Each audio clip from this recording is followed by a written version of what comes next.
السلام عليكم ورحمة الله وبركاته. أعوذ بالله من الشيطان الرجيم. بسم الله الرحمن الرحيم. الحمد لله رب العالمين، والصلاة والسلام على أشرف الأنبياء والمرسلين سيدنا محمد وعلى آله وصحبه أجمعين. اللهم رب اشرح لي صدري ويسر لي أمري واحلل عقدة من لساني يفقه قولي، ولا حول ولا قوة إلا بالله العلي العظيم. اللهم انفعنا بما علمتنا، وعلمنا ما ينفعنا، وعلمنا ما جهلنا، وذكرنا ما نسينا. اللهم يسر ولا تعسر، رب تمم بالخير. اللهم افتح علينا فتوح العارفين، وفقنا توفيق الصالحين. اللهم لا سهل إلا ما جعلته سهلا، وأنت تجعل الحزن إذا شئت سهلا. InsyaAllah kita sambung semula pengajian kitab Bulughul Maram yang dikarang dan disusung oleh Al-Imam Al-Hafidh Ibnu Hajar Al-Asqalani rahimahullahu subhanahu wa ta'ala, wa nafa'ana Allahu bi'ulumihi fid darain amin. Katanya daripada Abi Salamah bin Abdurrahman bahawa beliau pernah berkata, Sa'altu Aisyata zawjan Nabi sallallahu alaihi wasallam kam kana sadaqu Rasulillah sallallahu alaihi wasallam. قالت كان صداقه لأزواجه 12 أوقية ونشاء. قالت أتدري ما النش؟ قلت لا. قالت نصف أوقية، فتلك 500 درهم، فهذا صداق رسول الله صلى الله عليه وسلم لأزواجه. Maksudnya, aku pernah bertanya kepada Aisyah radhiyallahu taala anha tentang aku pernah bertanya kepada Aisyah radhiyallahu taala anha tentang berapakah mahar yang dibayar oleh Nabi sallallahu alaihi wasallam ketika berkahwin dengan para isteri beliau.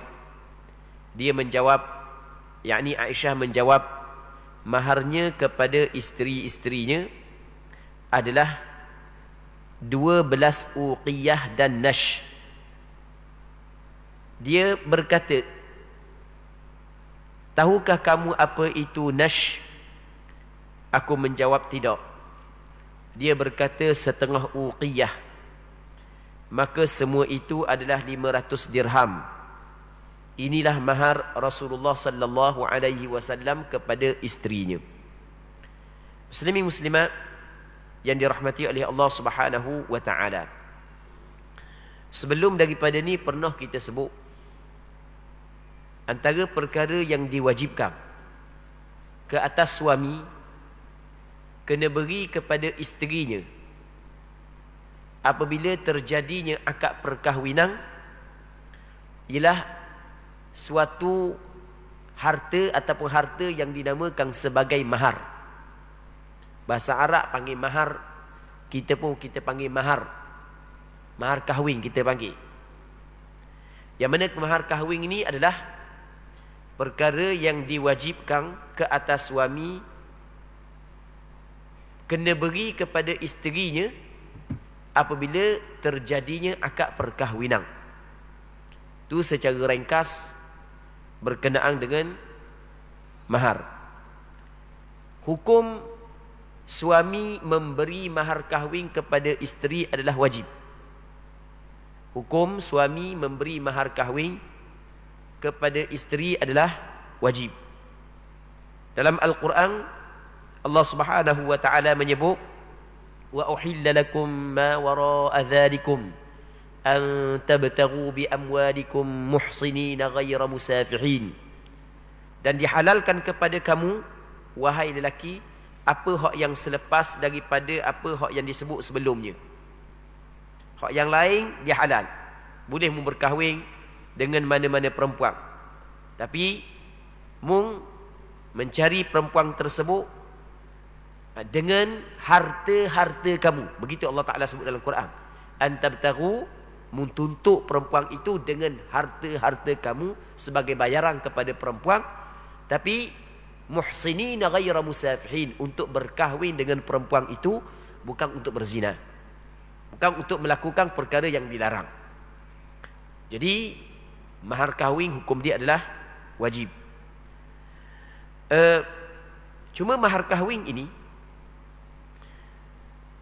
dia tidak termasuk di dalam perkara yang wajib disebut di dalam akad nikah. Bahkan menyebut mahar kahwin dalam akad nikah, hukum dia hanyalah sunat sahaja.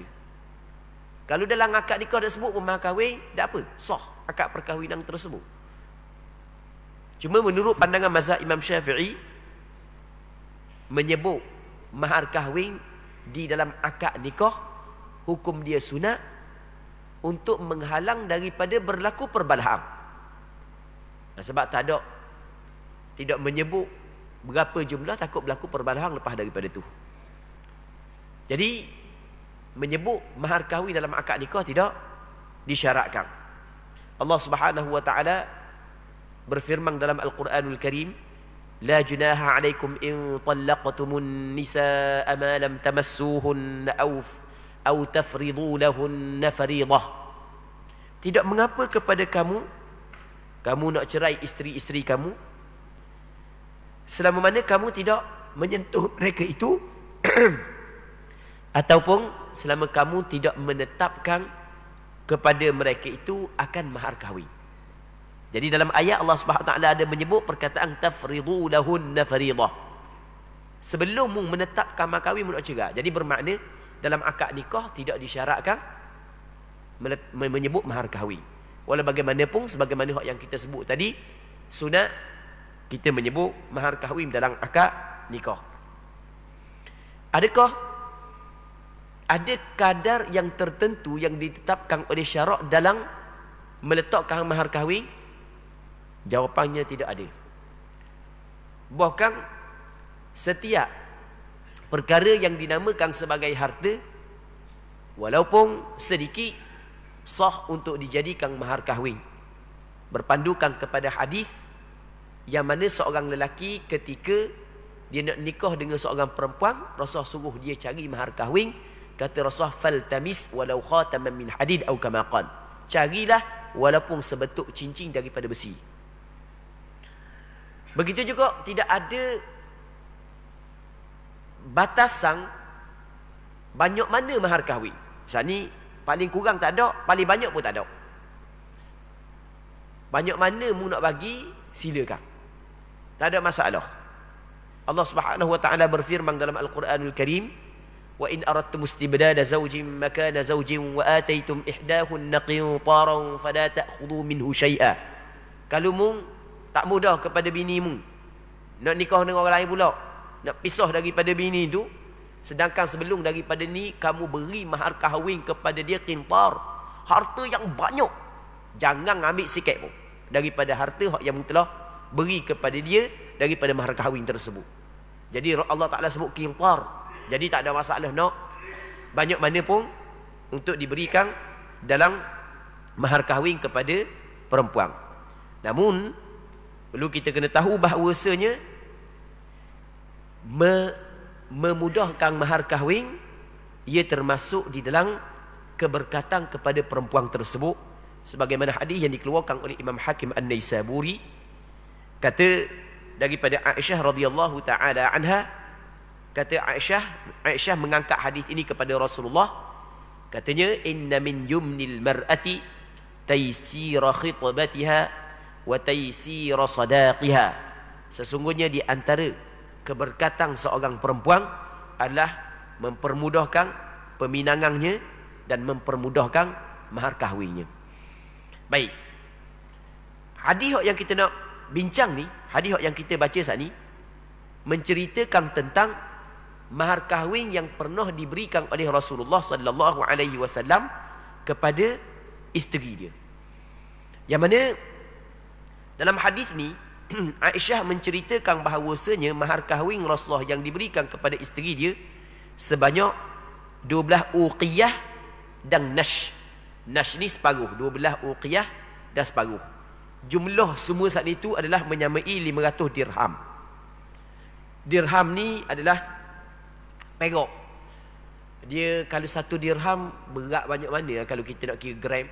Dia 1 dirham dia menyamai 2.975 gram. 2.975 gram. Okey, itu 1 dirham. 1 dirham menyamai 2.975 gram. Jadi kita tak mudah gini ya, kita nak buat lebih mudah kan. Kita tak 1 dirham 3 gram. Lebih mudah sikit ya. Mai benda 2.975 gram, jadi payah nak kali lagi. Okey, kita tak 3 gram 1 dirham. 1 dirham 3 gram.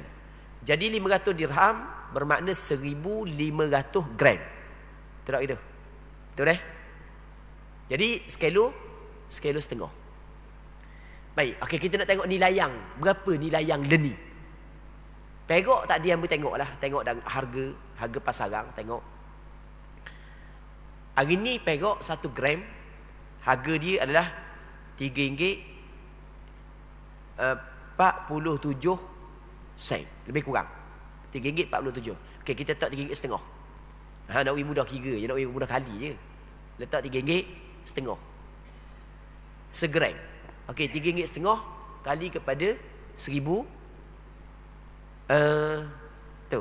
RM3.50 kali kepada 1.500 gram. Jadi lebih kurang dalam 5.200 apa? Lebih kurang tu tak? 5.200 lebih tak? Kira diri ya. Cuba kira kali. RM3.50 kali 1.500 gram. Betul tak? Dalam lebih kurang dalam 5.200.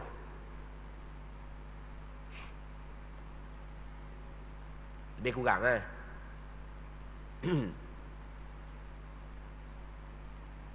lebih kurang kau dah tu je. 5.220. 50. 20. Lebih kurang lah, betul dah. 5.200 lebih kurang gitu kan. Okey. Tu banyak tu je lah. Kalau ini semua kepada mahar kahwin hak yang pernah diberi oleh Rasulullah kepada isteri dia. Cuma Rasul bagi perak. Sebab ketika dulu mata wang adalah perak. Perak. Kita ni mata wang kita duit. Tu nilai yang dia, lebih kurang. Baik.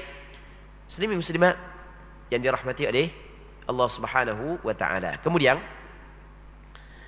katanya daripada Ibnu Abbas radhiyallahu taala anhuma, beliau berkata, lamma tazawwaja Ali Fatimah radhiyallahu anhuma qala lahu Rasulullah sallallahu alaihi wasallam a'tiha syai'a qal ma 'indi syai' qal fa aina dir'uka al-hutamiyah. Ketika Ali menikah dengan Fatimah radhiyallahu anhuma, Rasulullah sallallahu alaihi wasallam berkata kepadanya, berikan sesuatu kepadanya, kepada Fatimah. Ali menjawab, aku tidak mempunyai sesuatu. Beliau yakni Ali radhiyallahu anhu bertanya, beliau yakni baginda Nabi sallallahu alaihi wasallam bertanya, mana baju besi hutamiyah milikmu itu? Baik. Kemudian Ali memberi baju tersebut kepada Aisyah, kepada Fatimah radhiyallahu taala anhuma. Jadi dalam hadis ni Abdullah bin Abbas menceritakan tentang mahar kahwin yang pernah diberikan oleh Sayyidina Ali kepada Fatimah. Fatimah adalah anak bangsu Nabi sallallahu alaihi wasallam. Anak perempuan Rasulullah, anak bangsu Rasulullah. Sayyidina Ali sepupu Rasulullah. Dan Rasul bela dia.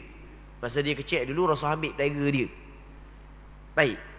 Jadi apabila Rasulullah, Sayyidina Ali, Fatimah berhijrah ke negeri Madinah, selepas daripada peperangan Badar sekejap, maka Sayyidina Ali masuk minta anak Rasulullah, Fatimah, masuk minta. Cuma adalah cerita-cerita yang diceritakan dalam kitab sirah. Jadi orang kata, orang khabar kepada saya ni, kalau pergi kenang minta dengan Rasulullah, Rasulullah bagi kamu. Kalau mau kenang anak dia, pergi minta, Rasulullah bagi kamu. Dia pun mari duduk depan Rasulullah, tak berani nak cakap. Duduk depan Rasulullah, tak berani nak cakap. Tak, Sayyidina Ali ayah dia meninggal dunia dah. Rasulullah yang jaga dia. Tak berani nak cakap. Lepas tu Rasulullah tanya dia. Ada disebut dalam beberapa kitab sirah. Rasulullah tanya dia, ada hamda ni, kemari nak tanya Fatimah. Dia kata gitulah. Lepas tu Rasulullah tanya, dah ada benda? Dia kata tak ada benda. Memang Sayyidina Ali orang susah sungguh, tak ada benda. Lepas tu Rasulullah tanya, dah baju besi mu? Dia kata ada, tapi murah sangat waktu Rasulullah. Tak apalah, bagi kepada dia. Maksudnya tetap Rasulullah suruh dia bagi mahar kahwin kepada Fatimah. Kemudian Rasulullah mengkahwinkan Sayyidina Ali dengan Fatimah radhiyallahu taala anha. Muslimin muslimat yang dirahmati oleh Allah Subhanahu wa taala. Kemudian daripada Amr bin Shu'aib, daripada bapanya, daripada datuknya, beliau berkata, Rasulullah sallallahu alaihi wasallam bersabda, ayyuma imra'atin nukihat ala sadaqin aw hiba'in aw 'idatin qabla 'ismatin nikah fahuwa laha wa ma kana ba'da 'ismatin nikah fahuwa liman u'tiyah wa ahaqqu ma ukrima ar-rajulu 'alayhi ibnatuhu aw ukhtuhu. Siapa pun wanita yang dinikahi atas dasar mahar, hadiah atau janji sebelum sempurnanya akad nikah, maka ia untuk isterinya. Dan apa yang diberikan setelah daripada sempurnanya akad nikah, maka ia adalah milik orang yang diberi. Dan sesuatu yang paling berhak dihadiahkan kepada seorang lelaki sebagai bentuk penghormatan baginya adalah sesuatu yang dihadiahkan kepada anaknya, anak perempuannya dan saudara perempuannya. Hadis ini diriwayat oleh Imam Ahmad bin Hanbal dan beberapa orang ulama hadis yang lain.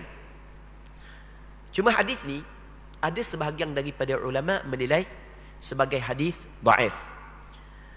Maksud hadis dia, maksud hadis ni benda, mana-mana perempuan yang lelaki hak yang telah minang dia beri kepada dia sesuatu harta ataupun beri kepada keluarga dia, yang mana pemberian tersebut sebelum daripada akad nikah. Kita nak faham hadis ni dulu. Sebelum daripada akad nikah, maka pemberian itu bukan milik kepada orang yang diberi, bukan milik kepada perempuan. Kita buat contoh. Ni tunang anak puang kita, dia pun jumpa kita tu pasar, dia pun beli buah-buah, dia wi kita, senyap gitu je. Baik, dia beli buah, wi kita, lepas tu senyap. Dia tak khabar benda pun, maka buah tu milik siapa? Milik anak perempuan kita. Itu maksud daripada hadis. Sebab benda?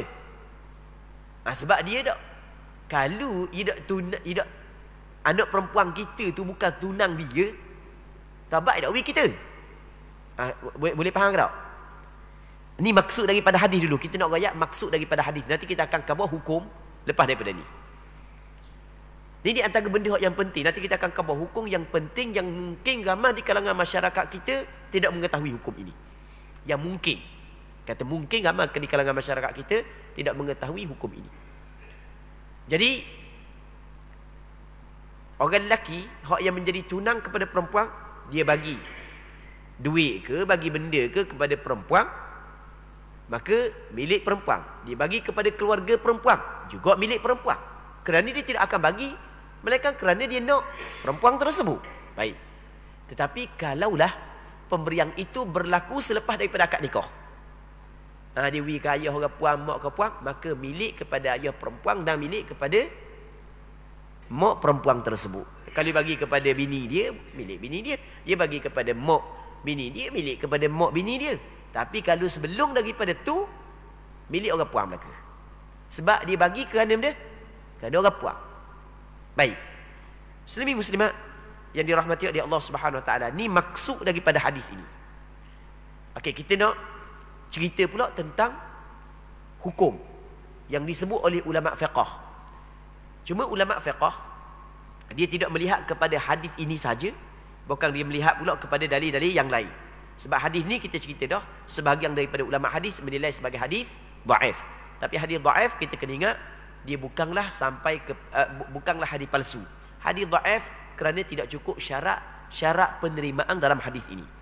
Baik. Menurut pandangan ulama fiqh, pemberian yang diberi oleh lelaki kepada perempuan ataupun kepada ayah perempuan, maka kita kena tengok. Kita kena tengok kepada qarinah. Kita kena tengok. Kalau jelas lelaki saat itu beri kepada ayah orang puan, jelas dia bagi kepada ayah puan. Sebagai contoh, ni tarikh lahir ayah orang puan kali ke 77. Maka dia pun pergi beli kasut. Kasut orang lelaki. Sahai ayah orang puan. Wi kepada ayah dia. Itu jelas dia pemberian kepada ayah perempuan. Baik. Kalulah tarikh lahir perempuan tersebut. Ni sebelum daripada akad nikah dulu kita nak cerita. Sebelum daripada tarikh lahir tersebut, sebelum daripada akad nikah, dia beri kepada perempuan. Yang mana dia beri kepada perempuan saat ni tu kerana hari lahir perempuan, tak kira lah dia bagi benda pun. Duit ke, bagi kasut ke, bagi gelang ke, rata ke, cincin ke, tak kira lah. Maka dikirakan milik perempuan itu. Maka kita tengok kepada benda, kepada qarinah. Ini kita nak cerita yang sebelum dulu. Dia di sini penting kita kena tahu. Apabila dia beri kepada perempuan ni, jadi milik perempuan ke, dia bagi kepada ayah kepada perempuan, jadi milik perempuan ke, ataupun bukan jadi milik perempuan ke, ataupun milik masih lagi dikirakan tergantung ke, bagaimana? Ni benda yang penting. Sebab benda ni penting. Kalau masih lagi tergantung, sebagai contoh, masih lagi benda tergantung. Kalau masih lagi tergantung, tiba-tiba si perempuan meninggal dunia sebelum daripada akad perkahwinan, maka barang saat itu perlu dipulangkan kembali kepada lelaki tadi. Boleh faham ke tak? Ataupun orang lelaki itu mati sebelum daripada melangsungkan akad perkahwinan, maka barang tu jadi harta pusaka. Ataupun putus tunang, tak jadi nak nikah, perlu dipulangkan kembali. Kalau tergantung, kalau jelas dah dia bagi kepada ayah orang puan, maka menjadi milik kepada ayah orang puan. Kalau menjadi kepada perempuan, kena tengok. Kalau dia beri kepada orang puan, kena tengok dia beri ni semata-mata beri ke ataupun beri kerana nak nikah. Kena beza di antara dua tu. Kalau dia beri semata-mata beri, maka jelas menjadi milik kepada perempuan. Tapi beri kerana nak nikah, tiba-tiba perkahwinan tidak terjadi, maka pemberian tersebut tidak sah.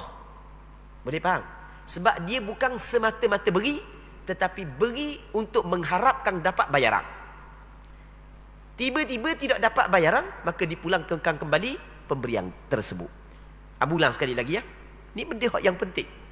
Sebab kalau kita tidak ambil tahu bab lagu ni, maka akan terjadi makan harta manusia secara batil. Dan hukum ini mungkin ramai di kalangan masyarakat kita tidak mengetahui. Seorang lelaki, dia telah bertunang dengan seorang perempuan. Sebelum daripada akad nikah, dia bagi hadiah cincin ke, gelang ke, rata ke. Baik, tiba-tiba tak jadi nak nikah. Sama ada pembatalan daripada pihak lelaki ataupun daripada pihak perempuan, tak kira. Ataupun salah seorang daripada keduanya meninggal dunia sebelum daripada akad perkahwinan, bagaimanakah status pemberian tadi? Adakah milik perempuan ataupun tidak? Maka ulama mazhab Imam Syafi'i berpandangan. Ni kita kamu mengikut pandangan mazhab Imam Syafi'i. Pandangan mazhab Imam Syafi'i berpandangan bahawasanya kena tengok. Kalau sekiranya pemberian yang diberi saat itu adalah semata-mata pemberian, bukan pemberian yang mengharapkan gantian. Kita ada pemberian semata-mata pemberian tanpa mengharapkan pertukaran, maka barang tu adalah milik perempuan. Jadi ke, tak jadi nikah ke, mati ke, sebelum daripada akad nikah, hak tu milik perempuan. Tak ada beres dah, ada sakut paut dengan lelaki yang memberikan barang tersebut. Tetapi kalau pemberian tersebut bertujuan untuk gantian, benda gantian dibagi ni sebab dia nak nikah dengan dia, tujuan nak nikah, bagi tujuan nak nikah, tiba-tiba bayaran dan gantian tidak dapat, maka dia berhak untuk mengambil semula barang hak yang diberi. Itu kita kena faham. Dan hak yang apa hak yang hamba sebut ni, mungkin orang kata kali pertama dengar ni, ada setengah orang kata kali pertama dengar. Kali pertama dengar mudah belajar. Kalau mau belajar tak bukan kali pertama dengar. Kalau belajar. Baik. Dalam kitab Tuhfatul Muhtaj karangan Imam Ibn Hajar Al-Haytami. Imam Ibn Hajar Al-Haytami kata lagu mana? Far'un. Dia kata khatabam ra'atan. Seorang lelaki dia meminang seorang perempuan. Okey, terjadi dah. Benda peminangan. Perempuan bersetuju dah.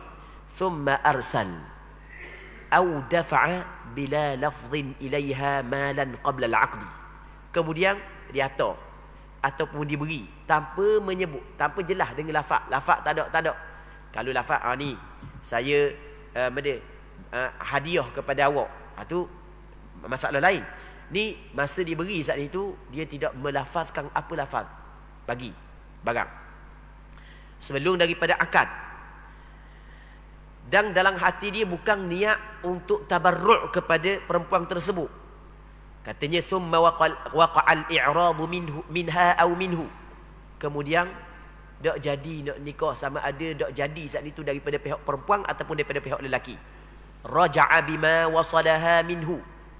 Maka lelaki tadi boleh ambil balik benda hak yang dia beri kepada perempuan tersebut. Kama afadahu kalamul Baghawi wa atamadahu al-Adhra'i wa naqalahu az-Zarkashi wa ghayruhu 'an ar-Rafi'i. Sebagaimana dapat difahami daripada kalam Imam Al-Baghawi, dan pandangan ini dipegang oleh Imam Al-Adhra'i dan Imam Zarkashi. Selain daripada Imam Zarkashi menakalkan pandangan ini daripada Imam Rafi'i. Ini disebut dalam kitab Tuhfatul Muhtaj. Jadi kena tengok pemberian tu lagu mana. Kalau jelas lafaz, ni saya bagi hadiah kepada awak, jelas daripada lafaz. Ataupun kalau tak jelas pun tak, dia bagi je barang, dia bagi je barang kepada perempuan tersebut, maka kena tanya kosak dia lagu mana masa bagi. Saya bagi teguh dah, tak boleh pulang, tak ada ambil mula lah sebab bagi dah. Tapi masa dia bagi saat itu kepada perempuan dengan kosak untuk mendapat gantian, iaitu perkahwinan dengan perempuan tersebut, tiba-tiba gantian tidak dapat, maka dia boleh minta semula apa hak yang diberi kepada perempuan itu. Muslimin muslimat yang dirahmati oleh Allah Subhanahu wa taala.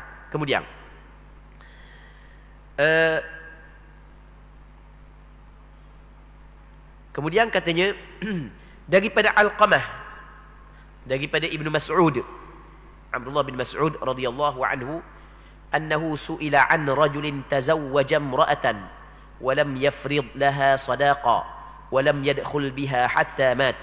Faqala Ibnu Mas'ud laha mithlu sadaqi nisa'iha la waksa wa la shatat wa 'alayha al-'iddah wa laha al-mirath. فقام معقل بن سنان الأشجعي فقال قضى فينا رسول الله صلى الله عليه وسلم في بروعة بنت واشق امرأة منا مثل ما قضيت ففرح بها بن مسعود. bahawasanya Abdullah bin Mas'ud, beliau pernah ditanya. Siapa Abdullah bin Mas'ud? Salah seorang daripada sahabat Rasulullah yang alim. Sahabat Nabi sallallahu alaihi wasallam ramai, tapi orang yang alim sungguh hanya beberapa orang sahaja. Antara sahabat Rasulullah yang alim adalah Abdullah bin Mas'ud, Sayyidina Umar, Sayyidina Abu Bakar, Sayyidina Umar, Sayyidina Uthman, Sayyidina Ali. Ni sahabat yang alim belaka ni. Abu Hurairah, Aisyah, Anas bin Malik, Abdullah bin Mas'ud, Abdullah bin Abbas, Abdullah bin Umar, Abdullah bin Amr bin Al-As radhiyallahu taala anhum jami'an. Ni sahabat-sahabat yang alim belaka, termasuklah Abdullah bin Mas'ud. Dan Abdullah bin Mas'ud ni, antara kelebihan beliau, pernah Rasulullah khabar, raditu li ummati ma radiya laha ibnu ummi abd. Maksudnya, aku redha untuk umat aku setiap perkara yang ibnu ummi abd redha untuk umat aku. Kalau benda ni ibnu ummi abd redha untuk umat aku, maka aku redha untuk umat aku. Siapa tahap tu? Siapa ibnu ummi abd? Iaitu Abdullah bin Mas'ud radhiyallahu taala anhu.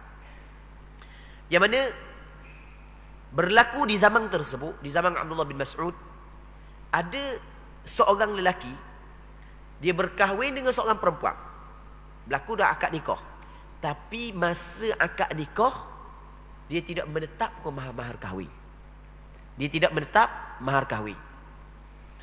Kemudian lepas daripada nikah, dia tak setubuh lagi dengan isteri dia. Kemudian lelaki tersebut meninggal dunia. Dia nikah dengan seorang perempuan. Dia tidak sebut mahar. Dalam akad nikah tak sebut mahar kahwin. Tadi kita cerita dah, walaupun tak sebut mahar kahwin, nikah tetap sah.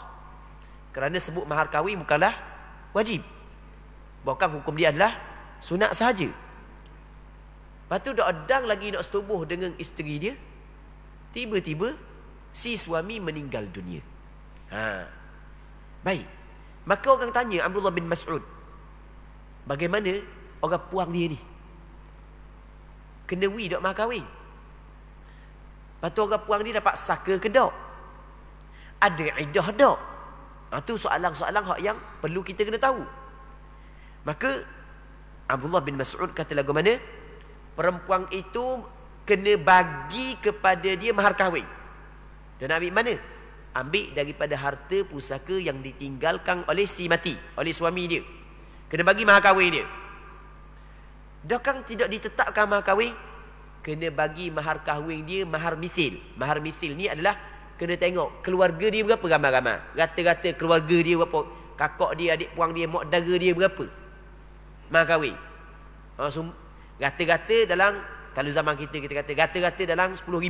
Okey, kena bagi 10,000 mahar kahwin dia. Kemudian kata dia tidak boleh dikurangi dan dilebihkan. Bagi jangan kurang daripada hak tu. Jangan lebih. Melainkan kalau perempuan saat itu halal, tu bab lain. Itu yang pertama. Lepas tu Abdullah bin Mas'ud kata, perempuan tersebut mesti kena beriddah.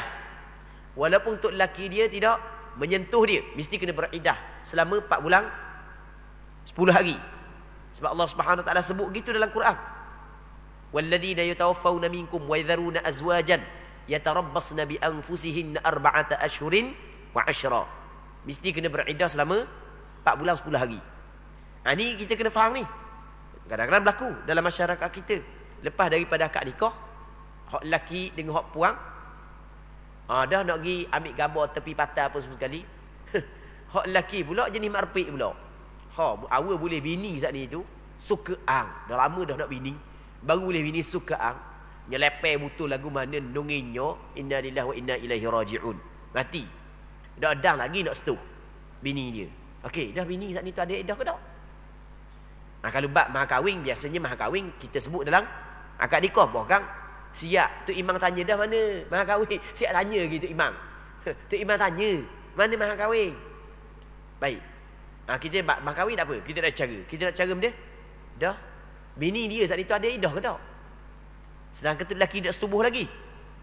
Kata Abdullah bin Mas'ud, perempuan itu ada iddah. Okey, Yang kedua. Yang ketiga, selagi benda dah perempuan tu dapat saka ke tak? Kata Abdullah bin Mas'ud, perempuan tu dapat saka daripada suami dia. 3. Yang pertamanya kena beri mahar kahwin. Yang keduanya perempuan tu kena beriddah selama 4 bulan 10 hari. Yang ketiganya perempuan itu dapat pusaka daripada harta peninggalan suami dia. Kemudian ada seorang sahabat Rasulullah nama Ma'qil bin Sinan al-Ashda'i. Dia kata lagu mana? Hak hukum saat itu wahai Abdullah bin Mas'ud bertepatan dengan apa hak yang Rasulullah hukum pada seorang perempuan di kalangan kami yang kematian suami dia, iaitu Birwa' bint Washiq. Sama. Maka gembira sungguh Abdullah bin Mas'ud. Sebab Abdullah bin Mas'ud masa dia hukum saat itu, dia melihat kepada dalil yang umum. Dia melihat kepada ayat Quran, hadis. Hukum dia lagu tu. Tapi rupa-rupanya benda ni pernah berlaku di zaman Rasulullah, tidak sampai kepada Abdullah bin Mas'ud. Apa hak yang diputuskan oleh Abdullah bin Mas'ud bertepatan dengan apa hak yang Rasulullah kata. Allah gembiranya. Tu maksud fa fariha biha Ibnu Mas'ud. Muslimin muslimat yang dirahmati oleh Allah Subhanahu wa taala, jadi untuk malam ni kita berhenti sini dulu. Kita mengharapkan apa yang kita bincang pada malam yang mulia ini ada manfaatnya dan ada keberkatannya. Semoga Allah Subhanahu wa taala memberkati majlis ilmu yang kita adakan pada malam yang mulia ini. Allah Subhanahu wa taala a'la wa alam. Sallallahu ala sayyidina Muhammad wa ala alihi wa sahbihi ajma'in. Walhamdulillahi rabbil alamin.